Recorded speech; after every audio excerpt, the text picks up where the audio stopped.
Hai, apa kabar semuanya? Semoga kabar Anda baik-baik saja. Terima kasih karena sudah memberikan support dan juga kesetiaan Anda untuk membangun channel Codot Film. Yuk kita lanjutkan alur ceritanya, sambil siapin kopi dan cemilan, setting suara volume full. Gasken. Chapter 99. Dalam wilayah ke-8, si kecil membawa tas kulit binatang besar. Di dalamnya ada 18 tulang simbol yang berkilau dan tembus cahaya, dan mereka berkedip dengan cahaya warna-warni saat simbol padat menutupi bagian dalamnya. Meskipun mereka bukan tulang keturunan yang berharga, tas sebesar itu masih sangat berharga. Ada beberapa tulang asli yang dulunya milik keturunan archaik, dan mereka digunakan untuk menekan dan melindungi tanah. Sayangnya, dia tidak bisa menggali semua itu. Seandainya dia benar-benar menggali lebih dalam, dia mungkin menderita beberapa luka parah dan menciptakan pemandangan yang sangat besar. Si kecil bertingkah seperti pencuri saat dia mengamati pemandangan di sekitarnya. Dia tidak melihat siapapun datang untuk menangkapnya, dan mulai tenang. Karena aku sudah mendapatkan ini, aku harus segera pergi. Dia menyelinap pergi seperti asap, dan menghilang begitu dia mengucapkan kata-kata itu. Dia sedang bersiap untuk memasuki tahap kedua medan perang karena dia benar-benar tidak bisa tinggal di sini lebih lama lagi. Kalau tidak, dia takut seseorang akan berurusan dengannya karena sangat marah. Semua orang sangat senang di dalam wilayah ke-8. Semakin mereka menagih di dalam, semakin percaya diri mereka. Mereka merasa seolah-olah mereka memiliki kekuatan tak terbatas di dalam diri mereka saat mereka menembus formasi dengan sangat mudah. Lebih dari 10.000 orang maju dengan cepat. Mereka tersebar di hutan yang berbeda saat mereka menyerbu ke garis finish dari segala arah dengan keyakinan penuh akan kemenangan. Demi langit dan bumi, aku sudah gagal 4 kali. Hari ini, saya pasti akan berhasil. Dan kultivasi pahit saya tidak akan saya. Seorang pemuda kira-kira 20 tahun memiliki air mata mengalir dari matanya. Ini tidak terlalu sulit, dan ini pertama kalinya saya mengikuti trial. Mengapa rasanya saya bisa melewati ini? Sepertinya aku benar-benar jenius. Seorang anak sengau satu berkata dengan sangat bahagia. Sepetak simbol melintas di pintu keluar, tetapi lelaki kecil itu mengabaikannya tanpa berpikir terlalu banyak. Dia menyerbu ke sisi lain, dan di depannya, cahaya warna-warni menyilaukan dan berkilauan sebelum berubah menjadi penghalang untuk menghalanginya. Si kecil mengulurkan 10 jarinya untuk menunjukkan kekuatannya. Mereka meletus ringan saat dia menggunakan teknik berharga Suan Ni untuk langsung menghancurkan penghalang. Kemudian, dia dengan cepat melompat. Ini adalah medan perang yang bahkan lebih kuno daripada yang sebelumnya, dengan pohon-pohon kuno mencapai langit saat kera menangis dan harimau bersiul. Begitu dia masuk, dia merasakan suasana suram dan kuno menyerang wajahnya. Dengan suara wenglong, puncak gunung di kejauhan runtuh saat harimau hitam besar meraung ke langit. Dengan sekali tekan cakarnya, ia segera meruntuhkan puncak gunung itu. Itu sangat menakutkan sehingga membuat orang gemetar. Sangat menakutkan. Angka itu sangat besar. Bahkan si kecil sedikit terkejut.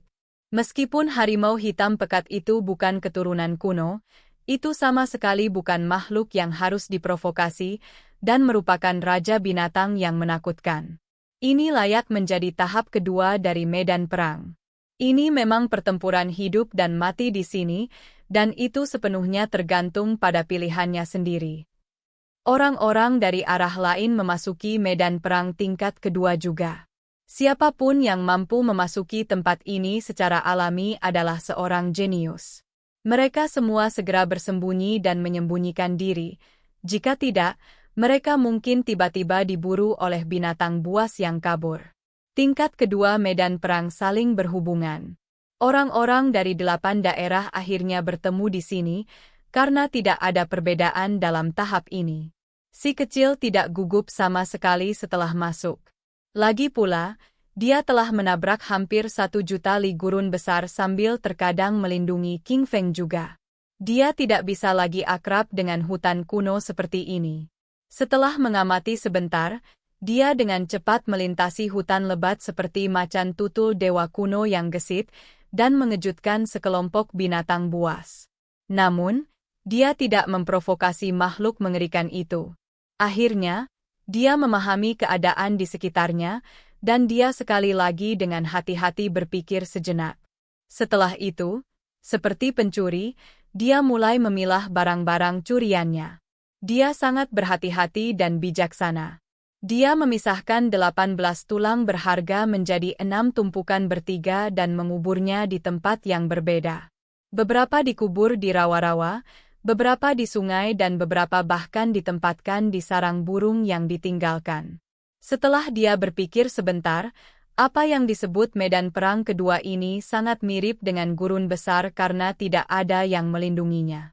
Dia berpikir bahwa harus ada cara baginya untuk memutar di sekitar sini di masa depan untuk mengambil barang-barangnya yang tersembunyi.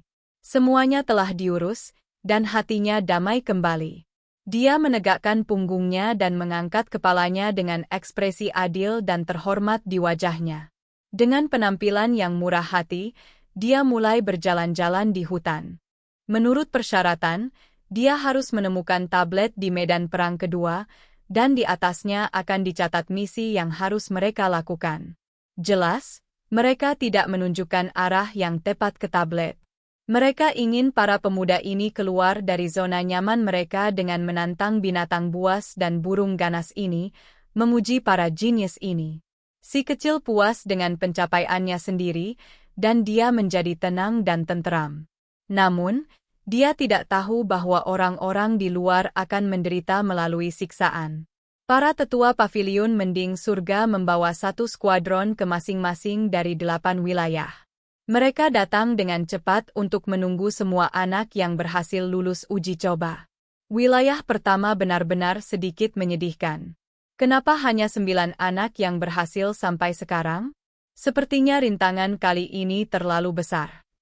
Begitu mereka tiba, wajah para tetua klan dari semua jenis klan menjadi gelap. Tes ini terlalu sulit. Bagaimana mungkin ada begitu sedikit yang berhasil keluar dari lebih dari puluhan ribu? Orang harus tahu bahwa orang-orang yang datang ke sini sudah dipilih dengan cermat oleh klan mereka, dan sangat luar biasa. Mengapa mereka tidak bisa mencapai apapun di sini di Heaven Mending Pavilion? Meskipun semua orang tidak puas, mereka tahu apa yang terjadi di dalam hati mereka. Ada anak-anak bangsawan, dan bahkan ada keturunan Archaik II yang ingin masuk ke Heaven Mending Pavilion. Jenius ini menempati sebagian besar slot yang tersedia. Oleh karena itu, Paviliun Mending Surga sangat meningkatkan kesulitan memilih murid kali ini. Hal ini menyebabkan banyak dari anak-anak yang menjanjikan untuk kembali, dikalahkan dan dengan semangat rendah. Tidak ada jalan lain. Terlalu banyak ahli yang muncul kali ini, kata tetua Paviliun Surga Mending, Xiong Fei. Meskipun dia menyesal, benar-benar tidak ada cara untuk memuaskan semua orang. Tidak banyak orang di wilayah kedua juga. Hanya ada 16 orang. Aku. Semua orang menghela nafas. Wilayah ketiga bahkan lebih konyol, karena hanya 8 orang yang datang. Selanjutnya, mereka semua sangat kelelahan dan berkeringat. Ini terlalu sulit. Semua orang mengeluh saat wajah mereka menjadi gelap. Jangan khawatir. Masih ada waktu 3 hari lagi. Orang-orang yang lulus uji coba sekarang semuanya adalah orang-orang yang luar biasa. Pasti ada lebih banyak orang di belakang mereka, kata Zhuo Yun, penatua Paviliun Surga Mending. Pasti ada beberapa, tapi tidak akan terlalu banyak. Semakin lama waktu berlalu, orang akan semakin lelah dan lelah, jadi dari mana mereka akan mendapatkan kekuatan untuk menghancurkan formasi? Seorang tetua dari klan besar membalas. Itu mungkin belum tentu begitu. Masih ada beberapa jenius yang berada di medan perang kedua saat ini. Saya percaya akan ada cukup banyak orang. Beberapa tetua dari Heaven Mending Pavilion menghibur semua orang. Bagaimanapun, beberapa daerah berikut juga sama suramnya, dan hati semua orang langsung tenggelam saat wajah mereka menjadi lebih buruk. Meskipun para tetua dari Heaven Mending Pavilion meminta maaf, hati mereka sangat gembira karena semua murid kali ini sangat berbakat dan pasti akan melampaui yang sebelumnya. Ketika mereka akhirnya tiba di wilayah ke-8, situasinya berubah. Ini membuat beberapa tetua klan besar berharap, karena sebenarnya ada hampir 100 orang di sini. Cehengko, para jenius semuanya terkonsentrasi di wilayah ke-8. Belum pernah terjadi sebelumnya bahwa sebenarnya ada begitu banyak orang di sini. Jumlah di sini sebenarnya melampaui gabungan 7 wilayah sebelumnya. Tetua Pavilion Surga Mending Xiong Fei menganggukkan kepalanya dengan senyum penuh di wajahnya. Betul sekali. Wilayah ke-8 cukup bagus. Zhuyan menyetujui. Semua tetua klan dari klan besar mulai sedikit mereda karena tidak seburuk yang mereka kira. Yi, itu Dameng dari klanku. Dia dikalahkan 4 kali berturut-turut, jadi aku tidak percaya dia akan benar-benar berhasil tahun ini. Haha, seorang tetua klan dengan hati-hati tertawa. Hei, King Hu klanku juga berhasil. Lihatlah energinya yang luar biasa. Sepertinya dia tidak membuang banyak kekuatan. Dia benar-benar anak muda yang heroik dan tidak sesederhana itu. Semua tetua klan ini mengungkapkan kebahagiaan mereka satu demi satu dengan sangat gembira, karena ada aliran yang stabil dari satu demi satu anak muda yang berjalan keluar. Kadang-kadang, mereka menemukan bahwa bahkan anak-anak klan mereka sendiri ada di dalam kelompok. Pada awalnya, tetua Xiong Fei menggantung senyum di wajahnya dan berulang kali menganggukkan kepalanya. Begitu banyak jenius yang keluar dari wilayah ke-8, dan dia merasa bahwa mereka sebenarnya cukup tangguh. Namun, dia perlahan mulai merasa seolah-olah ada sesuatu yang salah. Mengapa masih ada orang yang keluar? Begitu banyak orang telah keluar, dan sepertinya garis ini tidak pernah berakhir. 1, 2, 214. Setelah hitungan sederhana, dia hanya bisa mengerutkan alisnya. Mengapa begitu banyak orang keluar tiba-tiba? Penghalang itu seharusnya sangat sulit, namun sepertinya itu sama sekali tidak efektif. 400, 401. Dia terus menghitung. Penatua Xiong Fei mulai gelisah, dan dia bergumam pada dirinya sendiri, ada begitu banyak jenius. Ini benar-benar sangat langka. Ini tidak terduga, dan tentu saja melampaui masa lalu. Bagaimanapun, ini adalah hal yang baik. Penatua Zhuo Yun dengan puas menganggukkan kepalanya. Ketika jumlah orang melebihi 1000, pantat tetua Xiong Fei tampaknya telah terbakar dan benar-benar berdiri. Penatua Zhuo Yun agak kaget juga dan berkata, ada terlalu banyak orang jenius di sini. Wilayah ke-8 benar-benar tidak sesederhana itu. Para tetua lainnya mengerutkan kening dan diam-diam berdiskusi di antara mereka sendiri. Seseorang membuka mulut mereka dan berkata, ada terlalu banyak orang. Ini tidak apa-apa. Bukankah kita harus menguji ulang orang-orang ini lagi? Jika tidak, jumlah orang yang masuk akan jauh melampaui perkiraan kami. Aku khawatir itu tidak akan terlalu bagus. Para tetua suku besar itu akan mengeluh dan tidak puas. Bagaimanapun, penghalang tahun ini telah ditetapkan sangat tinggi, kata seseorang tanpa daya. Ketika jumlah orang mencapai 2000, wajah tetua Xiong Fei berubah menjadi hijau. Bukankah ada terlalu banyak jenius di sini? Penatua Zhuo Yun juga kehilangan kata-kata, dan dia tidak tahu harus berkata apa. Beberapa tetua lainnya dari Heaven Mending Pavilion merasa pusing dan mereka benar-benar terpana. Ini tidak mungkin benar. Ketika jumlah orang mencapai 3000, semua tetua menjadi gelisah dan hampir mencabut janggut mereka sendiri. Wajah mereka semua berubah menjadi hijau karena mereka tidak bisa tetap tenang lagi. Sebaliknya, semua tetua klan dari suku besar dan klan besar berseri-seri dengan kegembiraan dalam kegembiraan. Mereka semua merasa bahwa anak-anak klan mereka hebat, dan tidak sedikit dari mereka yang benar-benar lulus ujian. Nak, kamu benar-benar tidak seburuk itu. Anda lulus ujian ketika Anda masih sangat muda. Hei, usahamu selama 20 tahun tidak sia-sia. Anda akhirnya berhasil. Setelah mendengar suara para tetua klan ini, beberapa tetua dari Heaven Mending Pavilion sangat marah.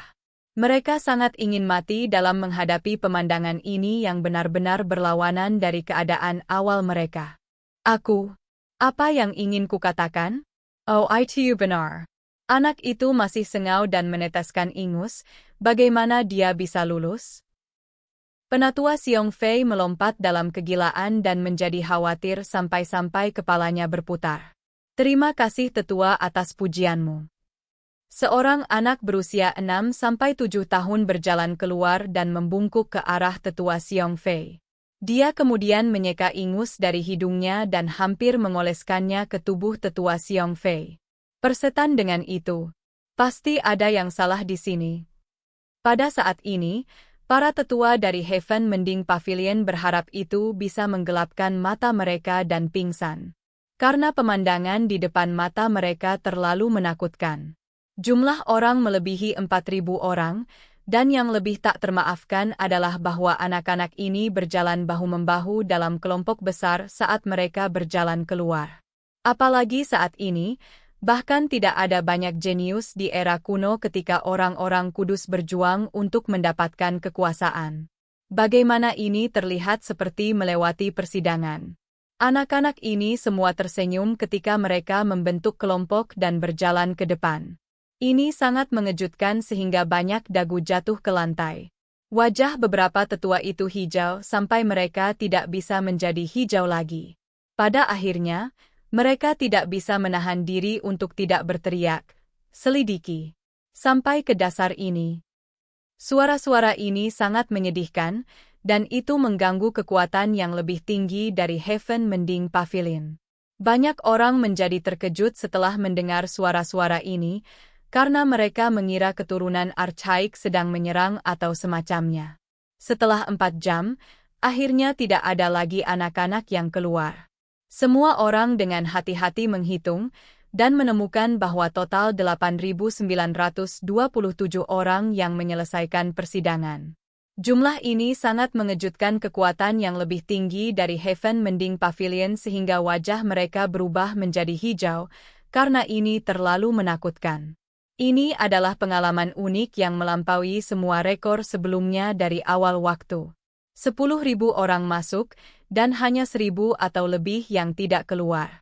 Semua orang telah berhasil.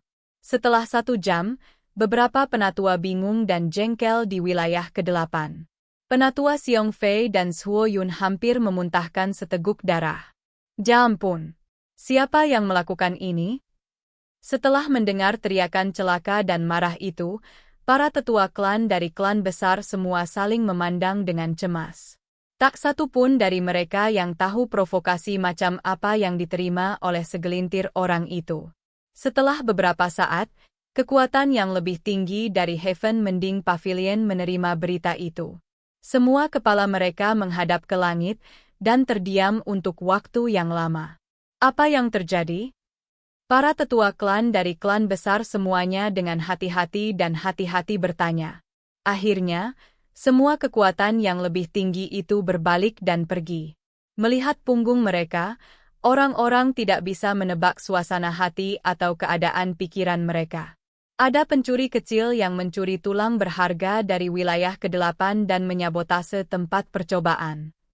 Pada akhirnya, berita itu masih bocor, dan semua tetua klan besar tercengang dan ketakutan. Mereka mulai terlihat konyol. Pada akhirnya, semua mulut mereka berkedut saat mereka menahan keinginan untuk mengambil tindakan dan tetap diam. Setelah semua dikatakan dan dilakukan, siapa yang melakukan ini? Seorang penatua meraung. Siapa lagi yang bisa? Itu pasti bocah iblis itu. Siapa bilang dia tidak datang? Ini sekarang dikonfirmasi, dan ini semua dilakukan olehnya. Air mata tetua Xiong Fei mengalir di pipinya karena anak itu benar-benar tahu cara mempermainkan orang. Jangan biarkan aku melihatnya.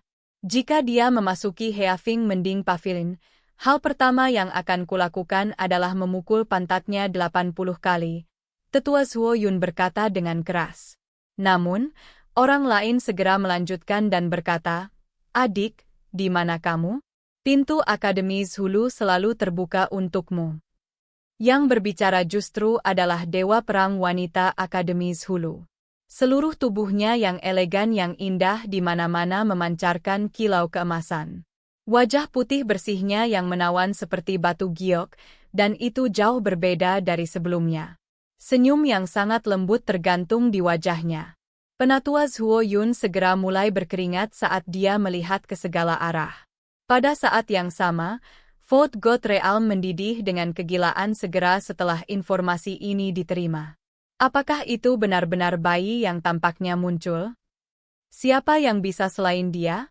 Sayangnya untuk paviliun mending surga, ini adalah perilaku yang sama yang dia tunjukkan di tempat awal. Haha, anak aneh ini benar-benar kurang moral. Paviliun surga mending terlalu menyedihkan. Anak nakal ini benar-benar membuat orang speechless. Seperti yang diharapkan, dia sekali lagi melakukan beberapa hal besar yang akan membuat marah surga. Itu benar. Siapapun yang berhubungan dengannya pasti akan menderita karena tindakan kemarahan surgawinya. Bahkan Fort Gottrealm tidak bisa menahannya lagi. Tidak diketahui apakah Heaven Mending Pavilion akan mengusirnya atau tidak. Hahaha. Pada saat ini, seluruh alam dewa kekosongan berada dalam keributan saat semua orang tertawa dan mendiskusikan situasi ini. Anak ini benar-benar tahu bagaimana menyiksa orang. Dia agak terlalu berbahaya kan? Kemanapun dia pergi, tidak ada kedamaian. Untungnya, dia cukup jauh dari kita sekarang. Paman Palu menyeka sebagian keringat dinginnya. Penatua Kan tidak mengatakan apa-apa. Gerakannya sangat gesit dan terampil. Dia mendirikan sebuah meja di tempat di mana banyak orang berkumpul dengan kata-kata berikut di permukaan. Jika Anda ingin mengetahui rahasia bayi susu, tolong sumbangkan 1 kean roh. Gerakan kakek burung juga tidak lambat. Dia segera merobek kain dan meletakkannya di samping dengan kata-kata ini di atas. 1 kean roh, 1 rahasia eksklusif. 1. Bukan anak kampungan. 2. Tidak yakin apakah ini anak-anak binatang buas, atau mungkin hanya keturunan dari negara kuno. Oke guys, jangan lupa like, comment, share, and subscribe di channel Codot Film. See you next video, peace out and bye-bye.